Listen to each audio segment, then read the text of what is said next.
আমি তো নাইটে ডিউটি করি, কিন্তু ডেতে যে ডিউটি করেন তার মার শরীর অসুস্থ, সেই জন্য তিনি বাড়িতে গিয়েছেন হচ্ছে মাকে দেখতে।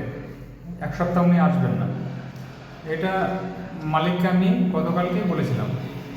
কিন্তু মালিক কী করেছে মালিকই জানে।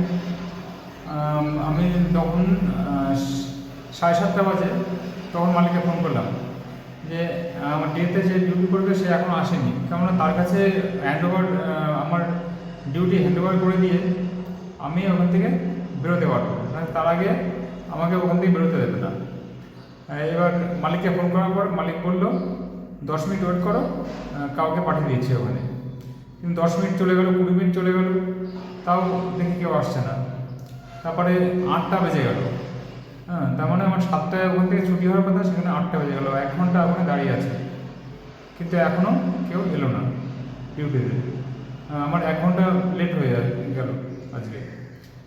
এবার মালিককে আবার ফোন করলাম। মালিক বলল অফিসে, মানে আমাদের সিকিউরিটির যে অফিস আছে, মানে আমার পাশে অফিস আছে, ওখানে আমাদের খাতা বাতা মেনটেন হয় সিকিউরিটিদের। এবার ওদের কাছে ফোন দিতে বললো, ওদের কাছে ফোন দিলাম। এবার ওখানে যে সিকিউরিটির যে সুপারভাইজার থাকে, এবার তিনি ফোন ধরলেন, মালিকের সঙ্গে কথা হলো। এবার তারপরে পাশে একটা সিকিউরিটি ছিল এক্সট্রা, তাকে ওখানে আমার ওখানে বসিয়ে দিল। তারপরে আমি ওখান থেকে বেরোতে পারলাম। আর শুধু শুধু আমার 1 ঘন্টা লেট হয়ে গেল। উনি যদি 7টায় ওখানে দিয়ে যেত, তাহলে আমি 1 ঘন্টা আগে, মানে 7টায় রাইট টাইমে বেরোতে পারতাম। তাহলে আমার এত সময় 1 ঘন্টা বসে থাকতে হয় না। কীরকম বাজে লাগে, কীরকম একটা খারাপ লাগে বলে তো। আজকে ডিউটি থেকে যখন বাড়ি ফিরছি, রুমে যখন উঠবো তখন মালিক ওখানে দাঁড়িয়ে রয়েছে, এবং মালিক আমাকে বলছে তোমাদের আগে একদিন বলেছি, আজকে আবার বলতে হচ্ছে। তখন আমি বললাম কেন, কী হয়েছে? উনি বলছে তোমাদের বাথরুমে জল চালু করা রয়েছে। এই যে জল সকালে যে আমাদের 1 ঘন্টা জল আসে কর্পোরেশন থেকে, সেই জলটা মানে ওনাদের ভায়া হয়ে আমাদের বাথরুমে আসে, মানে সবার বাথরুমে আসে। সব জল শুধু বাথরুমে আসে না, কিচেনে আসে, তারপরে হাত মুখ ধোয়ার জন্য বেসিনে আসে, মানে 3 জায়গায় জল আসে একই সঙ্গে। কিন্তু সকালবেলায় 1 ঘন্টা দেয়, 7টা থেকে 8টা পর্যন্ত। এবার সকালবেলা দেখা যাচ্ছে 8টার সময় যখন জল হঠাৎ করে চলে যায়, তখন দেখা যাচ্ছে ওই নলটা হয়তো বন্ধ করতে ভুলে যায়। তখন পরের দিন আবার ওই নল চালু থাকে, আর ওখান থেকে জল পড়ে। কিন্তু উনি একদিন বলার পরে থেকে আমরা সেই ভুলটা আর করিনি, আমরা নলটা বন্ধ করেই রাখি। কিন্তু উনি আজকে আবার বলছে তোমাদের নল চালু রয়েছে, জল শুধু অপচয় হচ্ছে। তখন আমি বলছি হয়তো হতে পারে। তারপরে ওপরে আসলাম, এসে দেখি না তো জল, কলটা বন্ধ হয়ে গেছে, জল নিচে একটু পড়েনি, পুরো শুকনো। তখন আমি ওনাকে ফোন করলাম, বললাম আপনি আসুন, এসে দেখুন আমাদের জল তো একটু পড়িয়ে নিচে, কল তো বন্ধই ছিল, আপনি শুধু শুধু আমাকে এরকম বললেন। হ্যাঁ, উনি বলছে ঠিক আছে আসছি বলে উনি এখনও পর্যন্ত আসেনি। 1 ঘন্টা পরেও দেখি উনি আসলো না। তারপরে আমি কী করলাম, ওখানে একটা ছবি তুলে আমি ওনাকে হোয়াটসঅ্যাপে পাঠিয়ে দিলাম। তা চিন্তা করো বন্ধুরা, শুধু শুধু কথা শুনতে হলো। কথা বলছি, তার মধ্যে ঠকঠাক করে আওয়াজ করছে না, ওই আওয়াজটা ওখান থেকে আসছে। এই পাহাড় কাটার মেশিনের থেকে আওয়াজটা খ্যাটাট করে আসছে। এবার চলো তোমাদের দেখিয়ে নিয়ে আসি বাথরুমে জল কীরকম পড়েছে। সেটা আমি সত্যি বলছি না, আমি মিথ্যা কথা বলছি, তোমরা দেখলে বুঝতে পারবে। এই যে কল বন্ধ রয়েছে, ওপর দিকে এরকম থাকা মানে বন্ধ থাকা। এটা যদি এদিক ঘোরানো হয়, এরকম ঘোরানো হয়, তাহলে চালু হয়ে যাবে। বন্ধ হয়ে রয়েছে, আমার চালু ছিল না, তার মানে এরকম চালু যদি বন্ধ থাকে জল কি পড়বে? জল পড়বে না, দেখুন নিচে শুকনো হলো। উনি বললো যে আমাদের কল নাকি চালু রয়েছে। এরকম একটা ছবি তুলে আমি ওনাকে পাঠিয়ে দিয়েছি, উনি আর আসেনি এখনো পর্যন্ত।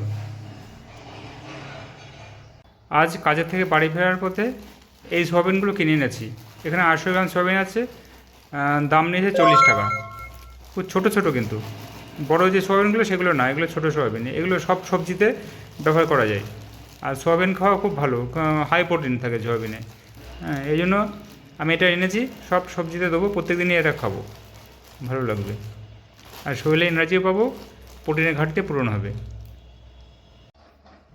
একটা মহিলা হকার স্থানীয় ভাষায় চিল্লাতে চিল্লাতে সবজি বিক্রি করতে করতে আসছিল।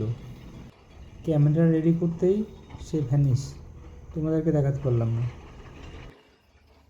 যখন আমি ডিউটি করছি তখন আকাশ হঠাৎ আমাকে ফোন করলো, যে আকাশ বলল ওর জ্বর এসেছে।